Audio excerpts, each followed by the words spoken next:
नमस्कार, मी वृषाली पाटील बातमीपत्रात आपलं स्वागत करते। सुरुवातीची बातमी, मराठा ओबीसी आरक्षणासंदर्भात भुजबळ आणि पवारांमध्ये 1.5 तास चर्चा झाली। जरांगे आणि शिंदेंमध्ये काय चर्चा झाली हे माहित नाही असं पवार म्हणाल्याचं भुजबळांनी सांगितलं। अगोदर काय चर्चा झाली हे माहित नसल्यानं सर्वपक्ष बैठकीत मी आलो नाही असं पवार म्हणाले, असं भुजबळांनी म्हटलेलं आहे। तर शरद पवार 2 दिवसात स्वतः मुख्यमंत्र्यांशी चर्चा करणार असंही भुजबळांनी सांगितलंय।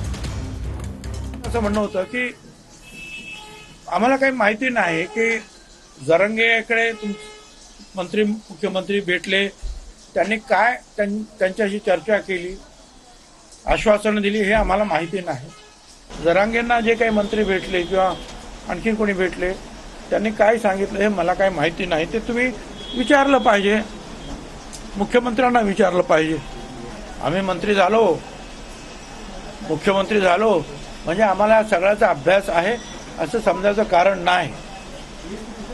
त्यामुळे तुम्ही आता याच्यामध्ये पुढाकार घेतला पाहिजे। ते म्हणाले बरोबर आहे, पण आम्ही आलो नाही कारण आम्हाला काही माहीतच नाही की तुमची काय अगोदर चर्चा झाली। ते म्हणाले की असं करतो, मी या 1-2 दिवसात मी स्वतः मुख्यमंत्री शिंदे यांच्याशी बोलतो आणि आम्ही 2-4 लोक जे आहेत, जे आम्हाला पाहिजे आहेत,